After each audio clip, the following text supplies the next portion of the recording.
ನಮಸ್ಕಾರ ಆತ್ಮೀಯ ಕನ್ನಡದ ಬಂಧುಗಳೇ, ನಮ್ಮೆಲ್ಲ ಕನ್ನಡ ಜನತೆಯಲ್ಲಿ ಒಂದು ಮನವಿ.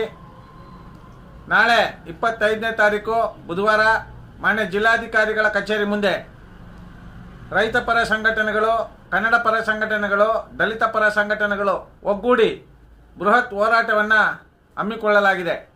ವಿಷಯ ಕಬಿನಿ ಜಲಾಶಯದ ಹಿನ್ನೀರಲ್ಲಿ ಯಾರೆಲ್ಲ ಅಕ್ರಮ ರೆಸಾರ್ಟ್ಗಳು ಕಟ್ಕೊಂಡಿದ್ದಾರೆ ಮತ್ತು ಯಾರೆಲ್ಲ ಭೂಮಿಯನ್ನು ಕಬಳಿಸಿದ್ದಾರೆ ಹಾಗೂ ಸಫಾರಿಯನ್ನು ರೀಓಪನ್ ಮಾಡಿರೋದು ಅಕ್ಷಮ್ಯ ಅಪರಾಧ.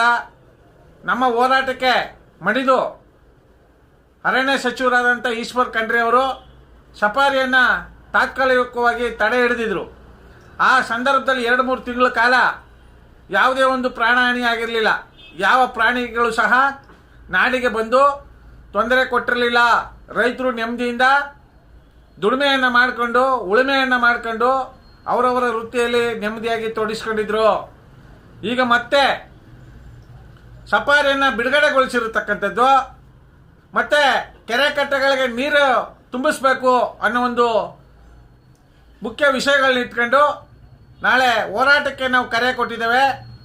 ಆದ್ದರಿಂದ ಸಮಸ್ತ ನಾಡಿನ ಪರಿಸರವಾದಿಗಳು, ಪ್ರಾಣಿ ಪ್ರಿಯರು, ಕನ್ನಡ ಪರ ಹೋರಾಟಗಾರರು, ರೈತ ಪರ ಹೋರಾಟಗಾರರು, ದಲಿತ ಪರ ಹೋರಾಟಗಾರರು ಪ್ರಾಮಾಣಿಕವಾಗಿ ನೆಲ ಜಲ ಉಳಿವಿಗಾಗಿ, ನಾಡಿನ ಭವಿಷ್ಯಕ್ಕಾಗಿ, ಮುಂದಿನ ಪೀಳಿಗೆಗೋಸ್ಕರ ಪ್ರಕೃತಿ ಪರಿಸರ ನೆಲ ಜಲ ಭಾಷೆ ಉಳಿಬೇಕು ಅನ್ನೋ ಒಂದು ಉದ್ದೇಶ ಇಟ್ಕೊಂಡು ಕರೆಯನ್ನು ಕೊಟ್ಟಿದ್ದೇವೆ. ಈ ಕರೆಗೆ ಸಮಸ್ತ ನಾಡಿನ ಜನ, ಮೈಸೂರಿನಲ್ಲಿ ಇರ್ತಕ್ಕಂಥ 15 ಲಕ್ಷ ಜನರಲ್ಲಿ ಶೇಕಡವಾರು ಬೆಂಬಲವನ್ನು ಸೂಚಿಸುವುದರ ಮೂಲಕ ಈ ಪ್ರತಿಭಟನೆಯನ್ನು ಯಶಸ್ವಿಗೊಳಿಸಬೇಕಾಗಿದೆ. ಇದು ಕೇವಲ ರೈತರಿಗೋಸ್ಕರ ಅಲ್ಲ, ಕನ್ನಡ ಪರ ಹೋರಾಟಗಾರರಿಗೋಸ್ಕರ ಅಲ್ಲ, ದಲಿತ ಪರ ಹೋರಾಟಕ್ಕೋಸ್ಕರ ಅಲ್ಲ, ಸಮಸ್ತ ಕನ್ನಡ ನಾಡಿನ ಜನತೆಗೋಸ್ಕರ ಕಬಿನಿ ಜಲಾಶಯವನ್ನು ಉಳಿಸಬೇಕಾಗಿದೆ. ಕಬಿನಿ ಜಲಾಶಯದ ಉಳಿವಿಗಾಗಿ ನಮ್ಮ ಹೋರಾಟ. ಈ ಹೋರಾಟಕ್ಕೆ ಸಮಸ್ತ ಕನ್ನಡ ನಾಡಿನ ಜನ ಹೆಚ್ಚಿನ ಸಂಖ್ಯೆಯಲ್ಲಿ ಬೆಂಬಲವನ್ನು ಸೂಚಿಸಬೇಕು ಅಂತ ಹೇಳ್ತಾ, ನಾಳೆ ಜಿಲ್ಲಾಧಿಕಾರಿಗಳ ಕಚೇರಿ ಮುಂದೆ ಸುಮಾರು 10 ಪ್ರಾರಂಭವಾಗಿ 3 ದಿನಗಳ ಕಾಲ ಹೋರಾಟವನ್ನು ಮುಂದುವರಿಸ್ತೇವೆ. ನಮಗೆ ಖಡಕ್ಕಾಗಿ ಉತ್ತರವನ್ನು ಕೊಡಬೇಕಾಗಿದೆ. ನಮಗೆ ಸಂಪೂರ್ಣವಾಗಿ ಮಾಹಿತಿಯನ್ನು ಕೊಡಬೇಕಾಗಿದೆ. ನಾವು ಕಳೆದ 1.5 ವರ್ಷದಿಂದ ಹೋರಾಟ ಮಾಡ್ತಾ ಇದ್ದೇವೆ.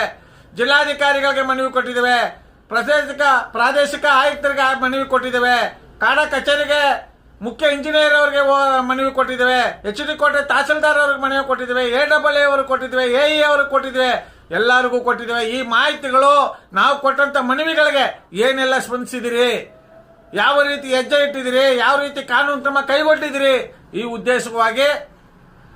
ಆಮೇಲೆ ಕೆರೆ ಕಟ್ಟೆಗಳಿಗೆ ನೀರು ತುಂಬಿಸಬೇಕು. ಈಗ ಬೇಸಿಗೆ ಕಾಲ ಶುರುವಾಗಿದೆ. ಈ ಉದ್ದೇಶಕ್ಕೋಸ್ಕರ ಹೋರಾಟ ಮಾಡ್ತಿರೋದ್ರಿಂದ ಸಮಸ್ತ ಕನ್ನಡ ನಾಡಿನ ಜನ, ಮೈಸೂರಿನ ಜನತೆ ಹೆಚ್ಚು ಬೆಂಬಲವನ್ನು ಸೂಚಿಸುವುದರ ಮೂಲಕ ಈ ಒಂದು ನಮ್ಮ ಬೃಹತ್ ಹೋರಾಟಕ್ಕೆ ಜಯಗಳಿಸಬೇಕು.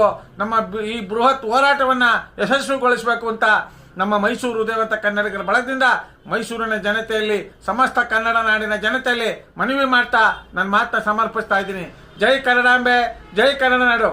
ನಮಸ್ಕಾರ.